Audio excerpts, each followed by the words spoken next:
In this unit, we're talking about race, class, and gender. These are like the big three variables that all sociologists study, and they are particularly salient in education. Let's talk about gender first. When you read Chapter 4, it's important to remember that while, yes, we have seen some change in terms of opportunities for women in education, we still have a long way to go. That is, you can probably point to several success stories that make it seem like we've broken the glass ceiling, but that doesn't mean that we've achieved equality. It's more that we're making progress, but there's a lot left to do. Now, let's define the glass ceiling for a minute. The idea of a glass ceiling is simply that as women try to reach higher and higher levels of attainment and status, they can see what is possible.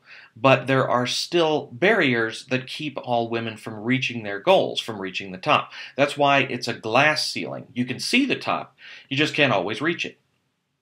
There's one more point I want to talk about by way of an introduction, and that is the difference between sex and gender. In general, when we talk about sex, we're talking about biology, male and female. When we talk about gender, we're talking about learned behaviors of being masculine and feminine. Obviously, these are intertwined concepts because of the male sex, meaning boys and men, are mostly taught masculine behaviors, and the female sex, girls and women, are mostly taught feminine behaviors. There can be some overlap in what kinds of behaviors are taught to whom, of course, but I just want to give you that distinction so that you'll be aware of it as you read through this chapter. Okay, but back to Chapter 4. This chapter is going to talk a lot about sex role socialization, that children are socialized into roles that are thought of as male and female from the day we're born until the day we die. In fact, if you give it some thought, you can probably think of a number of examples of how girls and boys take on their different roles from very early ages. And children learn to perpetuate these differences from about the age of 3.5 or so, when they start to learn how to influence their peers, other boys and girls. This chapter also talks about differential treatment of boys and girls in school. This doesn't mean that boys are treated better than girls in school. It simply means that boys receive more of the attention, especially in elementary school, than girls, even if it's not always good attention. Studies show that boys are disciplined more than girls in school, and even that serves to reinforce these sex role boundaries.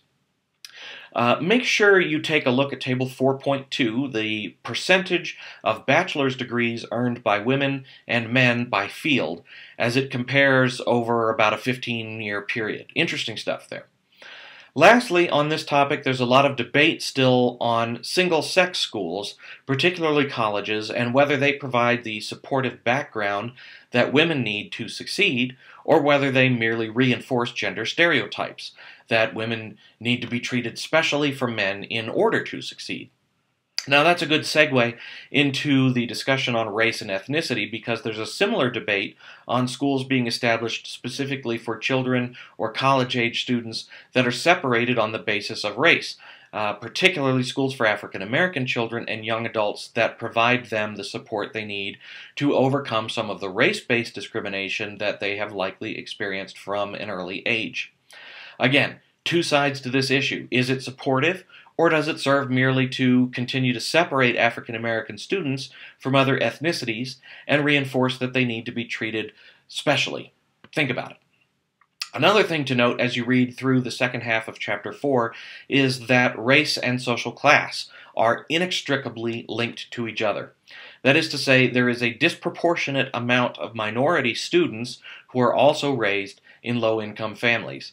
And so some of the discrimination we see of African American or Hispanic students, let's say, may be more about class discrimination than about race discrimination. That's certainly not always the case, because there is still a significant amount of racial discrimination and bigotry out there.